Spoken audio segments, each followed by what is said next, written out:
Saudara anggota Komite HAM PBB mempertanyakan netralitas Presiden Joko Widodo dalam Pilpres.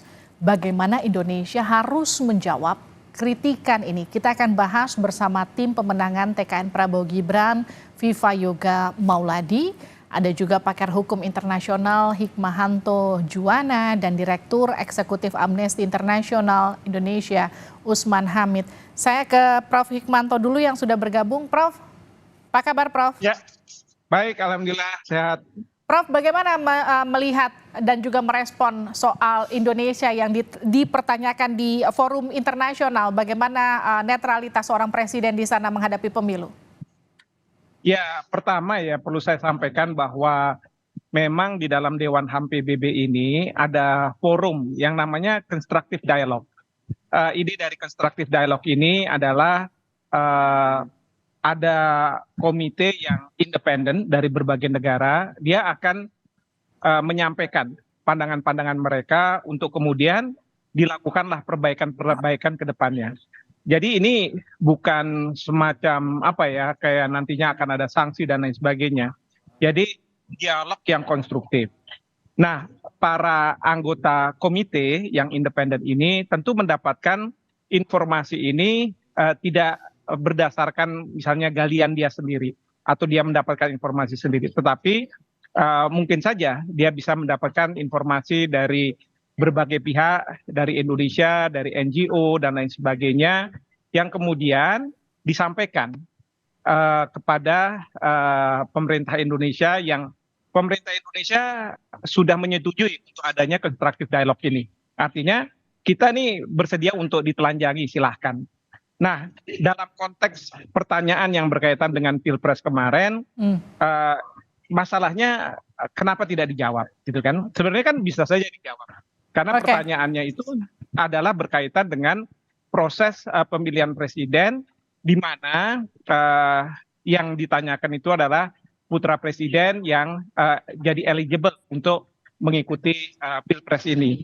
Sebenarnya kan kalau misalnya ditanyakan what kind of measures, apa langkah-langkah yang dilakukan, kalau misalnya delegasi Indonesia mungkin juga akan nggak ada waktu atau dia terlewatkan gitu ya. Tetapi bisa saja dijawab bahwa sudah ada measures.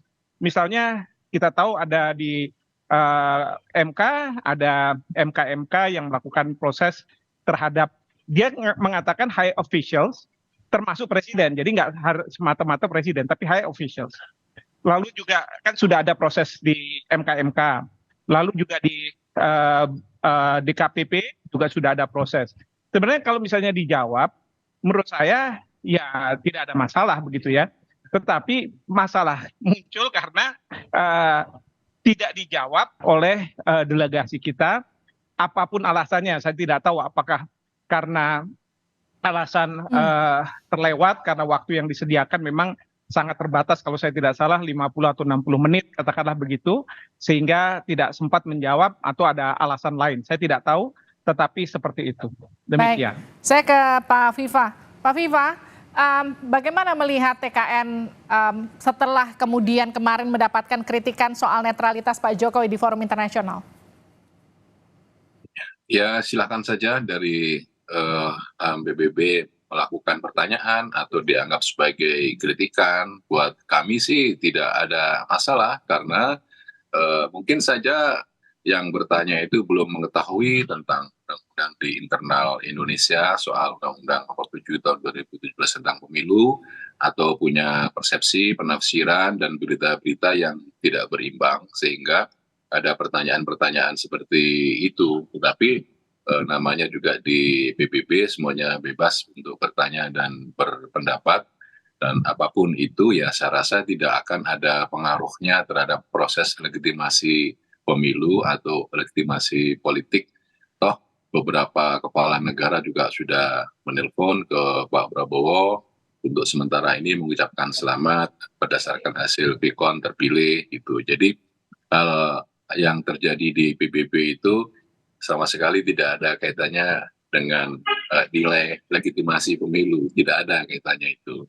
Dan kalau kemudian tidak dijawab, ya kita akan tanyakan ke Kemenlu, kenapa tidak dijawab? Apakah memang setiap pertanyaan itu semuanya harus dijawab, ataukah boleh tidak dijawab.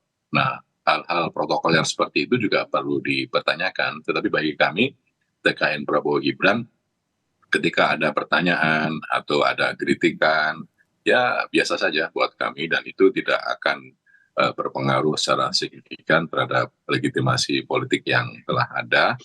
Dan kita juga pernah kok keluar dari PBB pada zaman Soekarno dulu. Jadi saya rasa hal yang menyangkut soal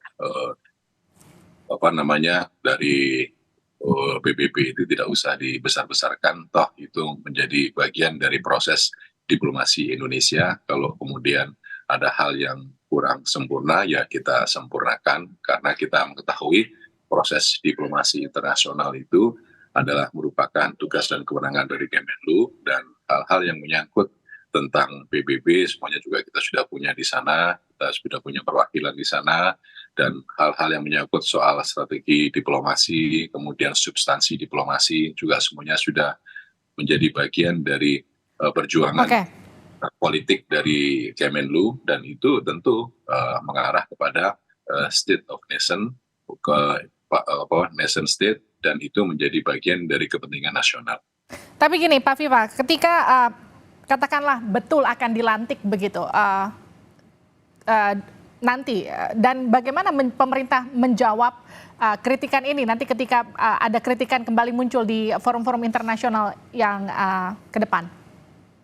Ya, kalau ada pertanyaan atau kritikan ya dijawab sesuai dengan kemandirian bangsa, sesuai dengan undang-undang, sesuai dengan sikap diplomasi Indonesia yang bebas aktif, tidak berpihak kepada siapapun, dan kita bisa menjadi bangsa yang berdikari, berdiri di atas kaki sendiri, dan kita menegakkan dada bahwa itu adalah bagian dari kepentingan bangsa Indonesia sendiri, dan bangsa lain boleh mengkritik, boleh menafsirkan, boleh memberikan input, tapi kemudian seluruhnya harus tegak pada aturan yang ada, dan proses dari pemilu itu sesuai dengan Undang-Undang Nomor 7 Tahun 2017 dan beberapa undang-undang yang terkait di dalamnya telah dilaksanakan, dan hal-hal yang menyangkut soal diplomasi internasional itu menjadi tanggung jawab dari Kemenlu, dan saya rasa hal seperti itu wajar ketika ada yang tidak tahu kemudian bertanya, dan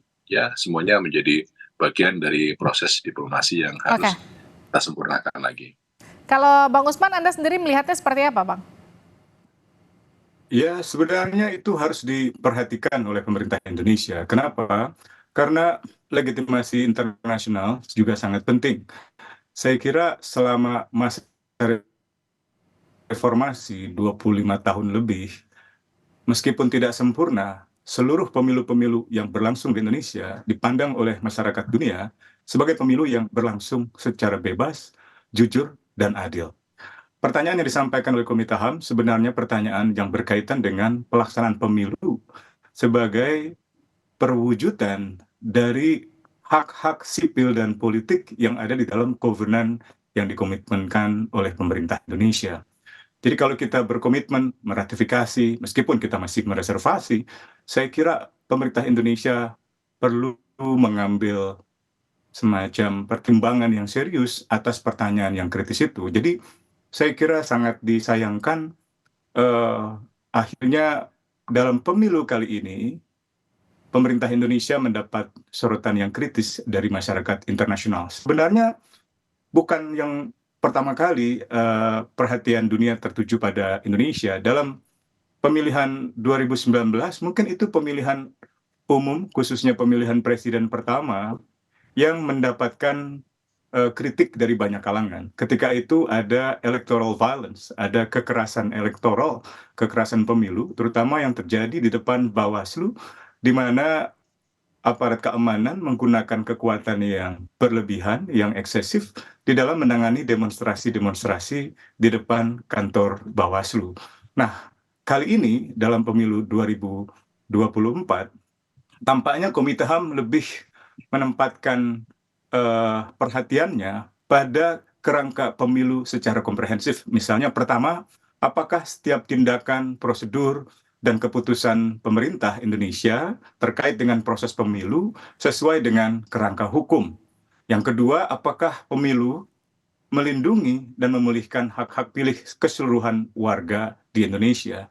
Yang ketiga, apakah negara memungkinkan setiap warga yang merasa atau meyakini bahwa hak pilihnya atau hak berekspresinya telah dilanggar saat kampanye, seperti Aiman Wicaksono misalnya, tetap diberikan jaminan untuk bebas mengajukan pengaduan atau keluhan untuk mendapatkan keadilan. Nah, tampaknya pertanyaan Komite HAM itu ingin mengarah pada ketiga hal itu, di mana yang pertama misalnya pemilu Indonesia kurang sesuai dengan kerangka hukum, karena ketika itu kerangka hukum mengenai syarat pencalonan capres-cawapres justru diubah, dan ada dugaan kuat bahwa Presiden mengintervensi putusan di Mahkamah Konstitusi berdasarkan konflik kepentingan yang dimiliki oleh Presiden sebagai kakak ipar dari Ketua MK yang menguntungkan keponakan Ketua MK, yaitu Gibran Rakabuming Raka. Saya ke Prof. Hikmah. Prof, kemarin tidak dijawab, artinya ada mungkin saja kemungkinan terbuka untuk pertanyaan kembali muncul serupa begitu. Katakanlah bagaimana seharusnya kita menjawab ke depannya, dan bagaimana kemudian jawaban tersebut tidak katakanlah tidak menghilangkan legitimasi hasil pemilu. Pertama ya, terkait dengan legitimasi, menurut saya ini nggak ada kaitan dengan legitimasi. Karena yang komite kemarin itu bukan representasi dari masyarakat internasional. Bahkan tidak juga merupakan representasi dari Perserikatan Bangsa-Bangsa. Ini kan kaitannya dengan, seperti Mas Usman katakan, Indonesia meratifikasi ICCPR. Karena kita meratifikasi ICCPR, mereka melakukan proses yang namanya constructive dialogue. Dialog yang konstruktif, yang memberikan masukan-masukan kepada pemerintah Indonesia untuk diperhatikan.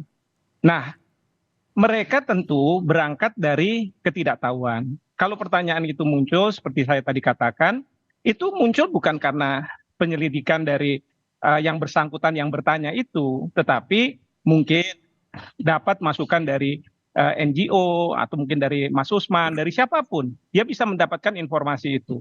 Nah, itu yang kemudian dilontarkan untuk pemerintah Indonesia bisa memperbaiki. Yang kedua, yang saya ingin sampaikan, memang tadi Mas Usman cerita tentang banyak hal begitu ya. Saya melihat klipnya waktu si panel ini bertanya. Itu kalau Mas Usman tadi cerita panjang lebar, kelihatannya tafsiran dari Mas Usman. Karena apa yang ditanyakan adalah apa measures yang dilakukan oleh negara untuk mengetahui. Sebenarnya bisa dijawab dengan mudah, ya kan? Kalau misalnya memang mau dijawab, pertanyaannya kenapa tidak dijawab? Saya juga tidak tahu. Mudah-mudahan bukan unsur politis ya, tetapi karena masalah kelewatan saja begitu ya. Kelewatan artinya dengan waktu yang sangat dibatasi sehingga tidak bisa, karena mungkin dari ketua delegasi melihat ada isu-isu yang lebih penting berkaitan dengan BP jaminan sosial lah, lalu kaitan dengan Papua mungkin dan lain sebagainya, seperti itu. Terima kasih Prof. Hikmah, terima kasih Mas Viva dan juga Bang Usman sudah bergabung di Sapa Indonesia Malam. Mohon maaf waktunya terbatas, nanti kita akan berbincang lagi mengenai hal ini.